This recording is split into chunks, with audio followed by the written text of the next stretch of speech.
Doctor साहब की बीवी शगुफ्ता रोज़ एक फल फरोश से ताज़ा सेब खरीद कर ले जाती थी। एक दिन डॉक्टर साहब एक बड़ी सी गाड़ी में आए, गाड़ी से उतरकर फल फरोश के पास आए और इसे कहा कि आज मेरी बीवी जैसे ही फल खरीदने आए, इससे पहले इसके सेबों में ये जहरीला इंजेक्शन लगा देना। इसके बदले में तुम्हें 20 लाख रुपए दूंगा। फल फरोश ने जब 20 लाख का नाम सुना तो इसकी आंखें बाहर आ गई। इसने डॉक्टर साहब से वो जहरीला इंजेक्शन लिया और फिर मैडम को देने वाले फलों में इंजेक्शन के जरिए जहर डाला और इसके फल अलग से रख लिए। डॉक्टर ने इसे 20 लाख का चेक दिया और वापस चला गया। शगुफ्ता जैसे ही फल लेने आई तो फल फरोश ने इसे वो जहरीले फल दिए। शगुफ्ता घर आई, अपनी मुलाजमा को आवाज़ दी। जब मुलाजमा आई, शगुफ्ता ने कहा कि किचन से छुरी उठाओ और ये सेब काट कर एक प्लेट में ले आओ। दूसरी तरफ फल फरोश ऐसे खुश था जैसे इसकी लॉटरी निकल आई हो। इसने अपने फलों की रेडी फरोख्त की। 20 लाख से वो एक अच्छा कारोबार करना चाहता था। चेक लेकर वो बन गया। वहाँ से इसने पैसे निकलवाए, वैसे एक थैले में डाले और खुशी खुशी घर वापस आने लगा। लेकिन वो जैसे ही घर के दरवाजे पर पहुंचा तो दंग रह गया, क्योंकि मैं अपनी छोटी बहन सानिया की वजह से बहुत परेशान थी। घर में अभी तक किसी को इस बात का पता नहीं था कि वो छुप छुप कर मुझसे हमसे बात करती है। मेरे लाख मना करने पर वो बाज ना आई, बल्कि वो तो मुझसे कहती कि इस मामले में मेरा साथ दो। मैं इसे पसंद करती हूँ और इसी से शादी करना चाहती हूँ। जबकि मैंने अपनी बहन को कई बार समझाया कि वो हमारे दुश्मनों का बेटा है।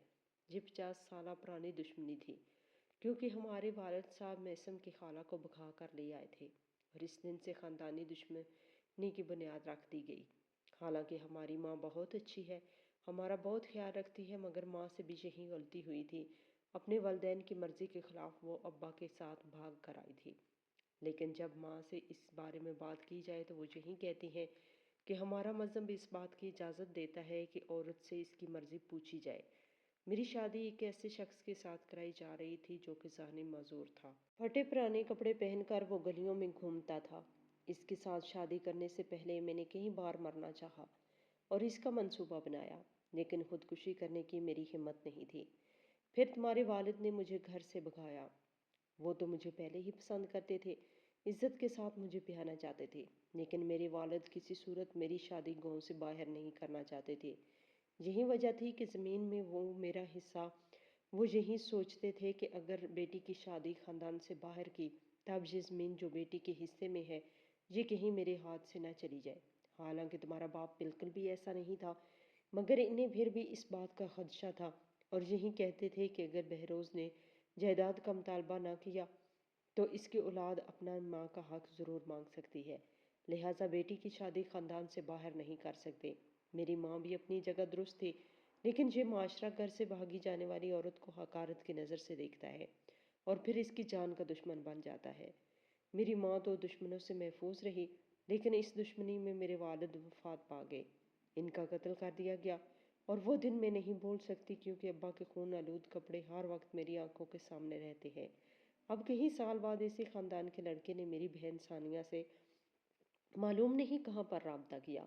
मेरी बहन ने मुझे बताया था कि शादी के एक फंक्शन में इसने मुझे देख लिया था और फिर किसी के ज़रिए मुझसे राब्ता किया। शुरू शुरू में सानिया बिल्कुल नहीं जानती थी कि मैसम कौन है और किस ख़ानदान से तलक रखता है, लेकिन जब इसे पता चला तो वो बहुत आगे बढ़ चुकी थी। इससे मोहब्बत कर बैठी थी और इसके प्यार में पागल हो चुकी थी। हर हाल में इससे शादी करना चाहती थी।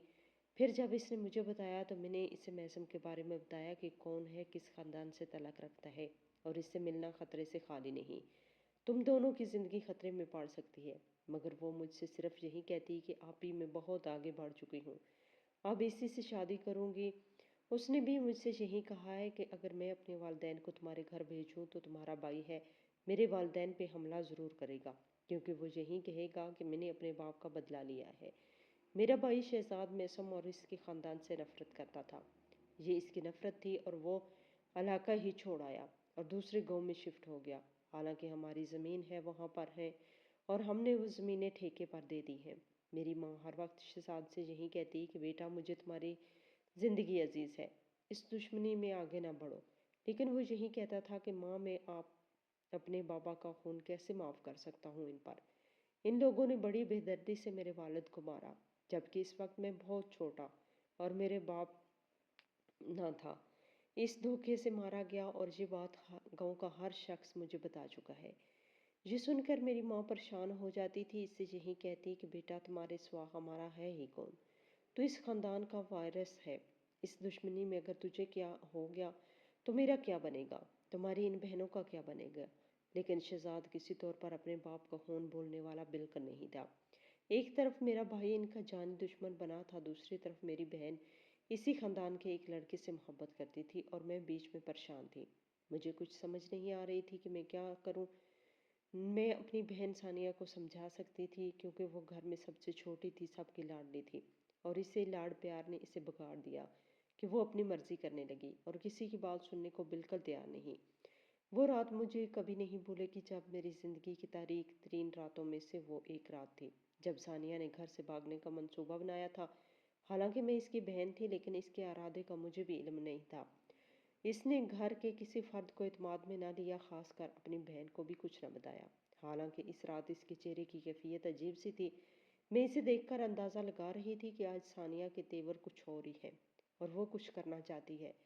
मैं इससे पूछ भी रही थी कि तुम्हारी तबीयत तो ठीक है, तो इसने मुझसे कहा कि हाँ मेरी तबीयत बिल्कुल ठीक है, बस सर में थोड़ा सा दर्द है लिहाजा सोने जा रही हूँ।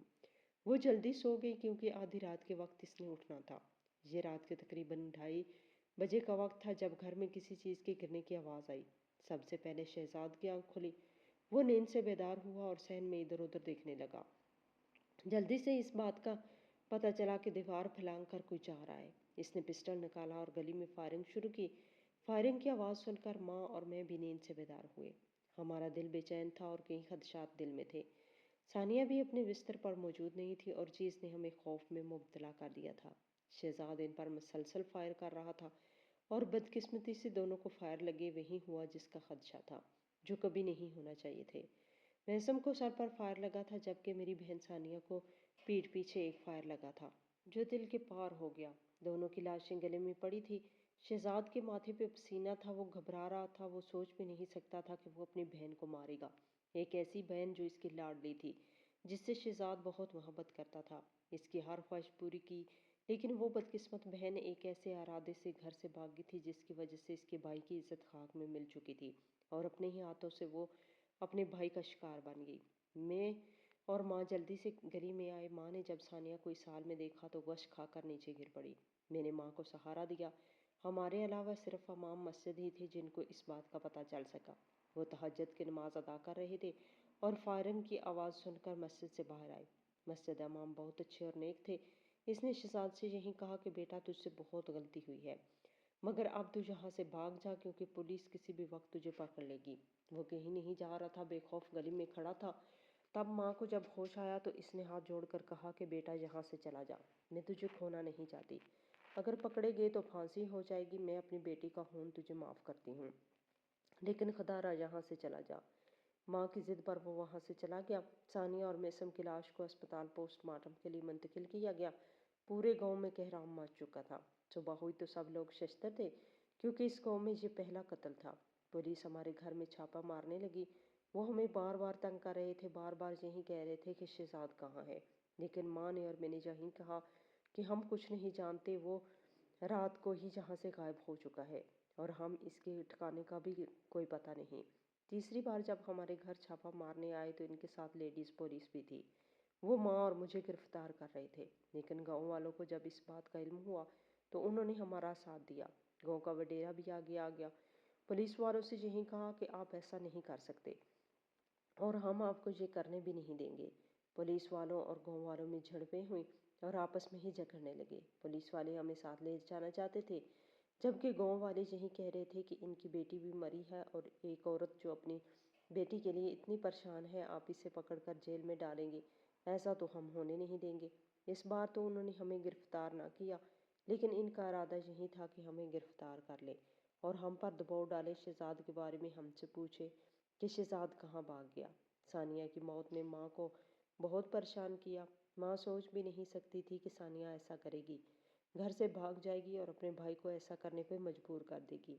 शहजाद की जगह कोई भी होता, अगर वो अपनी बहन को किसी के साथ भागता हुआ देख लेता तो शायद वो ऐसा ही करता। काश कि ऐसा ना होता, लेकिन ये हमारी किस्मत में था। मेरी बहन की वजह से वो खुद ही चली गई और साथ साथ हमें भी डुबो गई और मेरे भाई को बेघर करके चली गई। ये एक हकीकत थी कि शहजाद के बारे में हमें नहीं मालूम था। ना ही फ़ोन पर इसने हमसे राब्ता किया, बल्कि इसका फ़ोन तो बिल्कुल बंद जा रहा था। हम नहीं जानते थे कि शहजाद के दोस्त कहाँ है, कहाँ कहाँ जाता है, लेकिन ये अंदाज़ा ज़रूर था कि वो अपने दोस्तों में से किसी दोस्त के पास ज़रूर होगा। माँ शहजाद के लिए बहुत परेशान थी और इसकी इकलौती औलाद था और मेरा इकलौता भाई। हम दोनों के बहुत से अरमान थे जो अधूरे रह चुके थे। माँ शहजाद की शादी करना चाहती थी, लेकिन इसकी शादी से पहले ही हमारे घर पे ये क़यामत टूट पड़ी कि जवां साला बहन इस दुनिया से चली गई और कातिल इसका अपना भाई ही निकला, जो कि अब लापता था। हमारी कुछ ज़मीनें थी जो हमने ठेके पर दी थी। पहले तो भाई खुद ही ठेकेदार के पास जाता था, इसका हिसाब किताब मालूम करता, लेकिन अब जब ये वाक़या हुआ तो ठेकेदार खुद ही हमारे घर आता और हमें पैसे देकर जाता था। वैसे तो हमें पैसों की कोई कमी नहीं थी, अल्लाह का दिया हुआ सब कुछ था। घर के सारे अखराजात पूरे हो रहे थे, लेकिन जिस घर में मर्द ना हो, इस घर में काफ़ी मुश्किलात रहती हैं। यही मामला मेरे और मेरी माँ के साथ था। सारी रात हमारी खौफ में गुजरती थी, हमें समझ नहीं आती थी कि हमारे साथ क्या होगा। आने वाला वक्त हमारे लिए कौन सी आजमाइश लेकर आएगा। इन हालात को देखते हुए मैंने माँ से यही कहा कि हमें ये गांव छोड़ देना चाहिए। हालांकि गांव वाले बहुत अच्छे थे, हमसे बहुत तावन करते हैं, लेकिन इसके बावजूद हम यहाँ महफूज नहीं, क्योंकि मैसम के ख़ानदान वाले हमारे करीब ही थे। वो किसी वक्त भी आ सकते थे, पुलिस भी उनकी जेब में थी। थानेदार हर वक्त अपने सिपाही भेजता था जो हमें तंग करते रहते थे, डराते थे, धमकाते थे। शहजाद की वजह से वो हमारे घर में दाखिल होते, घर का एक एक सामान इधर उधर फेंक देते और यही कहते कि शहजाद ही यहीं घर में छुपा है। मेरी माँ रो रो कर इनसे इल्तिजा करती थी कि मेरी जवान बेटी है, खुदा का खौफ करो। अगर इनका जवान बेटा मरा है तो हमारी भी बेटी मरी है। हम भी कोई खुशहाल तो नहीं है और आप लोग इधर आधी रात को हमें तंग करते हैं, लेकिन इन पर किसी किस्म का कोई असर नहीं होता था। वो तकरीबन हर तीसरे चौथे दिन छापों के बहाने हमारे घर दाखिल होते थे। इन हालात को देखते हुए मैंने अपनी माँ से यही कहा कि माँ, हमें ये गाँव छोड़ देना चाहिए और शहर में शिफ्ट हो जाते हैं। माँ मुझसे यही कहती कि शहर में हमारा कौन है। मैंने अपनी माँ को बताया कि मेरी एक दोस्त है नायला, जो मेरे साथ पढ़ती थी। इनके पड़ोस में एक घर है जो किराए के लिए दस्तयाब है। मुझे बार बार कहती थी कि माँ को लेकर इधर आ जाओ शहर में। ये एक ऐसा इलाका है जहाँ पुलिस बार बार तुम लोगों को परेशान नहीं कर सकती, क्योंकि इस शहर का नाज़म एक बासर शख्सियत है। इसकी वजह से पुलिस कभी भी तुम्हें परेशान नहीं कर सकती। माँ ने मुझसे रो के कहा कि बेटा, मैं अपना ये घर कैसे छोड़ के जा सकती हूँ। मैंने माँ से यही कहा कि माँ, हम मजबूर हैं। जहाँ इंसान की जान को ख़तरा हो वो कैसा वतन, वहाँ शहर में कम अज़ कम हम महफूज रहेंगे और सुकून से सो तो सकेंगे। यहाँ तो आधी रात को जब हम सो रहे होते हैं तो कभी भी किसी तरह कोई न कोई पुलिस वाला हमें तंग करता है, परेशान करता है और आधी रात को ही तफ्तीश शुरू कर देता है। माँ ने मेरी ये बात मानी और फिर हम गाँव छोड़कर आ गए। गाँव के काफ़ी लोगों ने हमें मना किया कि अपना इलाका छोड़कर न जाए, हम हर तरह से आपका तावन करेंगे। मैंने और माँ से यही कहा कि आप लोगों का बहुत शुक्रिया, हमें आप लोगों से कभी किसी किस्म की कोई शिकायत नहीं। बस हम शहर जाना चाहते हैं। हमारे शिफ्ट होने से पहले ही नायला के भाइयों ने इस मकान की सफाई वगैरह करवा दी थी। इसके बाद वहाँ सामान शिफ्ट किया गया। नायला मेरी बहनों जैसी थी। इससे सानिया का सुनकर बहुत अफसोस हुआ। सानिया की वफ़ात पर वो हमारे गांव भी आई थी और मैं अपनी सारी परेशानी अपनी दोस्त नायला के साथ शेयर करती थी। वो मेरे हालात से अच्छी तरह वाकिफ़ थे। हम माँ बेटी पर क्या गुजर रही है। नायला से मैंने यही कहा कि मैं किसी स्कूल में पढ़ाना चाहती हूँ या फिर कोई जॉब मिल जाए, मैं ज़रूर करूँगी। नायला ने मेरे लिए एक जॉब का बंदोबस्त किया। एक प्राइवेट स्कूल था जहाँ मैंने पढ़ाना शुरू किया। जब मैं घर से बाहर चली जाती तब मेरी माँ के पास नीला की वालदा आ जाती। दोनों बहुत कमर से मैं एक दूसरे के दोस्त बन गई और इस तरह मेरी वालदा नायला की माँ को अपने दिल का सारा हाल सुनाती थी। अपने बेटे के बारे में बताती कि मेरे बेटे ने कभी नहीं सोचा था कि वो ऐसा करेगा। इससे एक कत्ल होगा, वो अपनी बहन का कत्ल करेगा जिसको इतनी मोहब्बत दी इसने। मगर सानिया ने ही हमारा एतमाद तोड़ा, एक ऐसा कदम उठाया जिसके बारे में मैं सोच नहीं सकती थी। वक्त गुजर रहा था और गुजरते वक्त के साथ सब कुछ नॉर्मल हो रहा था। मेरी माँ भी काफ़ी हद तक संभल चुकी थी, हालांकि वो अपने बेटे को मिस करती थी और मैं भी अपने भाई की वजह से परेशान थी। इसका राब्ता अभी तक हमारे साथ नहीं था। بس دل یہی تھا کہ ایک بار اس کے بارے میں پتہ چل جائے وہ خیریت سے ہے۔ میں نے تو اپنے آپ کو سنبھال لیا، لیکن وہ ماں تھی۔ ماں کب تک شہزاد کی جدائی برداشت کر سکتی تھی؟ میں اسکول میں ہی پڑھا رہی تھی جبکہ نائلہ کا ایک بار فون آیا۔ اس نے مجھے بتایا کہ تمہاری ماں کی طبیعت خراب ہے اور میں اسے اسپتال لے گئی ہوں۔ میں اسکول سے اسپتال روانہ ہوئی، لیکن میری پیاری ماں ہمیں چھوڑ کر جا چکی ہے۔ وہ اپنے بیٹے شہزاد کی جدائی میں یہ دنیا چھوڑ گئی۔ شہزاد سے بہت پیار کرتی تھی، لہٰذا زیادہ عرصہ اس سے دور نہ رہ سکی اور آخرکار اس دنیا سے چلی گئی۔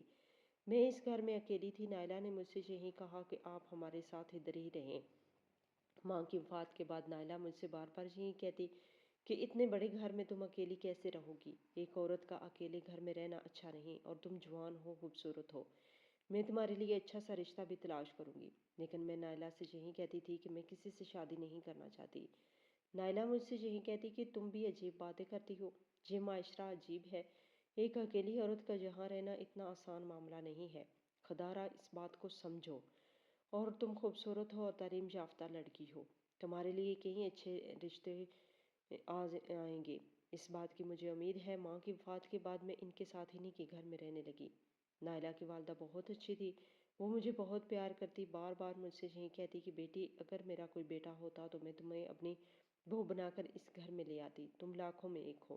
کچھ عرصے بعد میں نے دوبارہ اسکول میں پڑھانا شروع کیا۔ ایک دن اسکول سے جیسے ہی واپس آئی تو نائلہ نے مجھ سے کہا کہ ایک لڑکا تجھے پسند کرتا ہے، وہ ایک اسپتال میں ڈاکٹر ہے اور اس نے تمہیں کہیں دیکھ لیا ہے۔ میں نے نائلہ سے کہا کہ کیسی باتیں کر رہی ہو، مجھے کہاں دیکھ پائے گا، میں تو اسکول سے گھر اور پھر گھر سے اسکول جاتی ہوں۔ وہ مسکرا کر یہی کہنے لگی کہ وہ اسکول کے پرنسپل کا بھائی ہے، شاید اس دن اسکول بھی آیا تھا، بچوں سے ملاقات کی تھی اور پھر اس کی ملاقات اسکول کے اسٹاف سے بھی ہوئی تھی۔ میں نے نائلہ کی بات سن کر سوچا کہ پرنسپل کا بھائی کب آیا تھا؟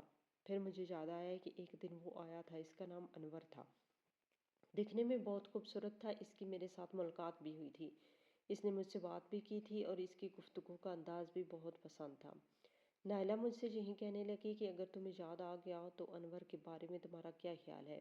تمہیں اس رشتے پر کوئی اعتراض تو نہیں؟ وہ اپنے والدین کو ادھر ہمارے گھر بھیجنا چاہتا ہے۔ میں نے اس سے یہی کہا کہ مجھے اس رشتے پر اعتراض نہیں، ڈاکٹر انور کے علاوہ جو بھی اس شخص کے لیے بھی نائلہ مجھے کہتی تو میں اس سے شادی کر ہی لیتی، کیونکہ میں ایک پرائے گھر میں آخر کب تک رہ سکتی تھی؟ دوسروں کے سہارے زندگی گزارنا بہت مشکل تھا، اور یہ بات مجھے نائلہ نہیں بتائی تھی کہ ایک عورت کے لیے اس کا شوہر ہی سب سے بڑا سہارا ہے، اور مرد کے بغیر عورت بہت ہی نامکمل ہے۔ ڈاکٹر انور کے والدین ہمارے گھر آئے اور مجھے اپنے بیٹے کے لیے انہوں نے پسند کیا۔ انور سے شادی میری زندگی کا آغاز تھا اور بہت اچھا آغاز تھا۔ انور واقعی بہت اچھے انسان تھے، میرا اس نے ہر موڑ پر ساتھ دیا، میرا بہت خیال رکھتے تھے۔ میں نے انور کو اپنے خاندان کے بارے میں کچھ نہ بتایا، اسے یہ بات بھی نہ بتائی کہ میرے بھائی نے میری ہی بہن ثانیہ کو مار دیا تھا اور وہ گم شدہ ہے۔ میں انور کو کچھ بھی نہیں بتانا چاہتی تھی کہ ماضی میں ہمارے خاندان کے ساتھ کون سا حادثہ پیش آیا۔ میں انور کے ساتھ ایک اچھی زندگی کا آغاز کرنا چاہتی تھی، لیکن ابھی تک اپنے بھائی کی وجہ سے میں پریشان تھی۔ میں ہر نماز کے بعد اپنے بھائی کے لیے دعا کرتی تھی، دل میں یہی تمنا تھی کہ ایک بار اپنے بھائی کا چہرہ دیکھ لوں، ایک بار مجھے اپنے بھائی کے بارے میں علم ہو جائے کہ وہ صحیح سلامت ہے۔ انور جب بھی ڈیوٹی پہ جاتے تو مجھ سے یہی کہتے کہ اپنا بہت خیال رکھنا۔ میں نے انور سے اس بات کی اجازت چاہ لی تھی کہ ساتھ والے پارک میں چہل قدمی کرنا چاہتی ہوں، تو انور نے مجھ سے یہی کہا کہ ٹھیک ہے، چہل قدمی کرنے کے بعد جلدی ہی گھر واپس آ جایا کرو۔ میں شام کے وقت چہل قدمی کرتی اور واپسی پر ایک پھل فروش سے پھل خریدتی تھی۔ اس کے پھل بہت ہی تازہ اور اچھی کوالٹی کے ہوتے تھے، لہٰذا اس سے پھل خریدنا میری روٹین کا حصہ تھا۔ میں پھل خرید کر واپس آئی، ابھی تھوڑی ہی دیر گزری تھی کہ دروازے پہ دستک ہوئی۔ گیٹ پر گئی، پوچھا کہ باہر کون ہے، جس پر اس نے جواب دیا میں شہزاد ہوں۔ میں نے جلدی سے دروازہ کھولا، اس نے اپنا منہ چھپایا ہوا تھا، اندر آیا۔ میں نے اپنے بھائی کو گلے سے لگایا، بہت روئی تھی۔ میں اس سے بار بار پوچھ رہی تھی کہ تم کہاں رہتے ہو؟ کہنے لگا یہ نہ پوچھیں بہن، بس مجھے آپ کے ٹھکانے کا پتہ لگا تو آپ سے ملنے آ گیا۔ اس نے یہ بھی بتایا کہ ماں کی قبر پر فاتحہ پڑھ کر بھی آیا ہوں، ابھی تک چھپا ہوا ہوں کیونکہ پولیس مجھے ہر جگہ تلاش کر رہی ہے۔ اس نے اپنا حلیہ تبدیل کیا ہوا تھا، بڑے بڑے بال تھے، داڑھی بھی بڑی ہوئی تھی۔ 10 سے 15 منٹ کے لیے وہ مجھ سے ملا اور پھر جلدی سے واپس چلا گیا، یہ کہتے ہوئے کہ میں واپس بھی آؤں گا ملنے کے لیے۔ شام کو انور آ رہا تھا تو میں نے اب بھی اسے کچھ نہیں بتایا کہ آج اتنے عرصے بعد میں نے اپنے بھائی سے ملی ہوں۔ ہمارے پڑوس میں ایک مولوی صاحب تھے، ویسے تو وہ بڑے نیک بنے پھرتے تھے، لیکن بڑے شکی مزاج آدمی تھے۔ جب بھی شہزاد مجھ سے ملنے آیا، اس نے شہزاد کو میرے گھر میں داخل ہوتے ہوئے دیکھ لیا تھا۔ جب کئی بار دیکھا تو ایک دن اس نے انور سے کہا کہ بھائی معذرت کے ساتھ میں آپ سے ایک بات کہنے والا ہوں، لیکن تحمل سے سنیے گا۔ مجھے اس بات کا افسوس ہے کہ آپ کی بیوی بدچلن ہے۔ یہ سن کر انور کو بہت غصہ آیا اور وہ مولوی صاحب سے جھگڑنے لگے۔ مولوی صاحب نے کہا کہ میں نے اپنی گناہگار آنکھوں سے دیکھا ہے کہ ایک شخص آپ کی غیر موجودگی میں آپ کی بیوی سے ملنے کے لیے آتا ہے۔ مجھے معلوم تھا کہ آپ اپنی بیوی پر بھی بہت بھروسہ کرتے ہیں اور میری بات کا یقین نہیں کریں گے، اسی لیے میں نے اس شخص کی ویڈیو بھی بنائی ہے۔ اس نے باہر سے ہی شہزاد کی ویڈیو بنائی تھی۔ جب جلدی سے وہ گیٹ کے اندر داخل ہو رہا تھا، میں نے ہی شہزاد کے لیے جب دروازہ کھولا تھا، ویڈیو دیکھ کر انور کو اپنی آنکھوں پہ یقین نہیں آ رہا تھا۔ وہ مجھ سے بالکل بدل ہو چکا تھا، سیدھے منہ مجھ سے بات نہیں کرتا تھا اور میں حیران تھی کہ انور کس وجہ سے بدلا بدلا سا ہے۔ شام کو پارک میں چہل قدمی کرنے کے بعد پھل فروش کے پاس آئی تو آج غلام علی کا چہرہ اترا ہوا تھا۔ میں نے کہا بھائی کیا بات ہے، آج بہت پریشان لگ رہے ہیں۔ وہ مجھ سے یہی کہنے لگا کہ بی بی جی میں اپنی بیوی کی وجہ سے بہت پریشان ہوں، حالانکہ میری آمدنی اس کے سامنے ہے، پھر بھی وہ بڑی بڑی فرمائشیں کرتی ہے۔ اب میں پھل فروش ہو کر اس کی اتنی بڑی فرمائش کیسے پوری کر سکتا ہوں؟ آپ ہی بتائیں، مہنگائی کے اس دور میں اس کے لیے کیا کر سکتا ہوں؟ پھل فروخت کر کے میں نے ایک مہنگا سا موبائل بھی خرید کر دیا، اس کے لیے اچھے کپڑے بھی خریدے، لیکن پھر بھی وہ مجھ سے راضی نہیں۔ میں نے ہر بار اس سے یہی کہا کہ ایسے لوگوں کو مت دیکھو جو بہت خوشحال ہیں، مالدار ہیں، لیکن خود سے نیچے بھی دیکھو، مگر وہ میری کوئی بات سننے کو تیار ہی نہیں۔ میں نے غلام علی سے یہی پوچھا کہ وہ اتنی ناشکری کیوں ہے؟ اس پر غلام علی نے مجھے بتایا کہ وجہ یہ ہے کہ اس کی بہنوں کی شادی بڑے بڑے خاندانوں میں ہوئی، مگر اس کی شادی مجھ جیسے شخص سے ہوئی۔ جب وہ اپنی بہنوں کے گھر جاتی ہے، ان کی گاڑیاں بنگلے دیکھتی ہے تو ان سے حاصل ہو جاتی ہے اور اپنی بہنوں کو غصہ مجھ پر نکالتی ہے اور مجھ سے کہتی ہے کہ میرے نصیب پھوٹے کہ تجھ جیسے شخص سے میری شادی ہوئی۔ اب وہ گاڑی کی فرمائش کرتی ہے تو میں نے یہی کہا کہ اتنے پیسے تو میرے پاس نہیں، میں اپنا گھر بیچ کر ہی تمہیں گاڑی دلا سکتا ہوں، لیکن جب گاڑی آ جائے گی تو ہم کہاں رہیں گے؟ آج بھی صبح اس نے مجھ سے جھگڑا کیا تھا، بس اسی وجہ سے میں آج پریشان ہوں۔ میں نے غلام علی کو تسلی دی اور کہا کہ اللہ سب بہتر کرے گا، پریشان ہونے کی ضرورت نہیں ہے۔ شاید گھر میں لگے سی سی ٹی وی کیمروں کی ریکارڈنگ بھی دیکھی اور اسے اس بات کی تصدیق ہو چکی تھی کہ گھر میں کوئی نوجوان مجھ سے ملنے ضرور آتا ہے۔ آج اسپتال جانے سے پہلے وہ پھل فروش کی ریہڑی کے سامنے رکا اور اس سے کہا کہ میری بیوی روز شام 5 بجے تم سے پھل لے کر جاتی ہے۔ انور نے جیب سے ایک انجیکشن نکالا اور اس سے کہا کہ آج اس کے پھلوں میں یہ انجیکشن ڈال دینا تو بدلے میں تمہیں 20 لاکھ روپے دوں گا۔ 20 لاکھ کا نام سن کر غلام علی کا منہ کھلے کا کھلا رہ گیا۔ وہ اپنی بہت ساری خواہشات پوری کر سکتا تھا، وہ اپنی ناشکری بیوی کو راضی بھی کر سکتا تھا۔ کافی دیر سوچنے کے بعد اس نے انور سے کہا کہ بھائی آپ اپنی بیوی کے ساتھ ایسا کیوں کر رہے ہیں؟ بظاہر تو وہ بہت اچھی خاتون ہے۔ اس پر انور نے یہی کہا کہ تمہیں تفصیل نہیں بتا سکتا، اگر یہ سودا منظور ہے تو بتاؤ۔ غلام علی نے کہا کہ میں پکڑا بھی جا سکتا ہوں کیونکہ وہ میری ریڑھی کے ہی سیب کھا کر مرے گی۔ اس پر انور نے کہا کہ پریشان ہونے کی ضرورت نہیں، میں یہ وعدہ کرتا ہوں کہ تم بالکل نہیں پکڑے جاؤ گے۔ اور غلام علی نے لالچ میں آ کر وہ 20 لاکھ روپے والا چیک لے لیا اور پھر کچھ پھلوں میں زہریلے ٹیکے لگا کر ان کو الگ سے رکھ لیا، پھر میرا انتظار کرنے لگا۔ شام کے وقت اس نے مجھے پھل دیے، میں پھل لے کر گھر آئی، ملازمہ سے یہی کہا کہ ان کو اچھی طرح صاف کر کے چھری سے کاٹ کے ایک پلیٹ میں لے آؤ۔ ملازمہ میرے لیے سیب کاٹ کر لے آئی۔ آج انور وقت سے پہلے ہی گھر میں پہنچ چکا تھا۔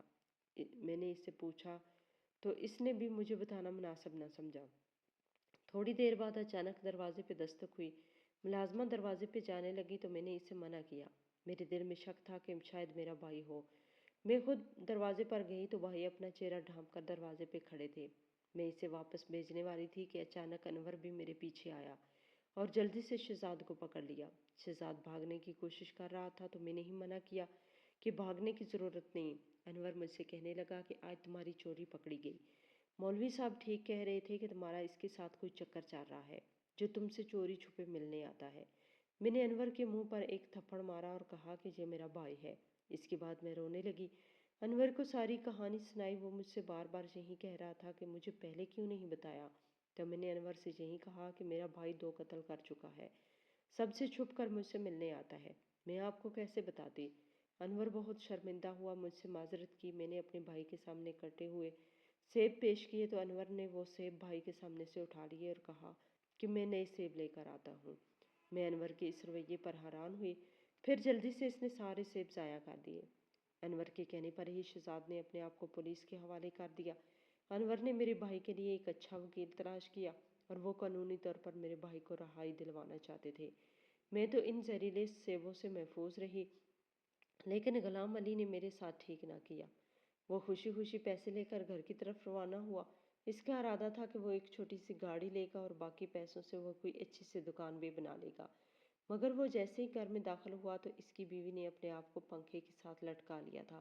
اس کا منہ کھلے کا کھلا رہ گیا، پیسوں کا تھیلا اس کے ہاتھ سے گرا اور پھر وہ خود بھی نیچے فرش پر بیٹھ گیا، زور زور سے رونے لگا۔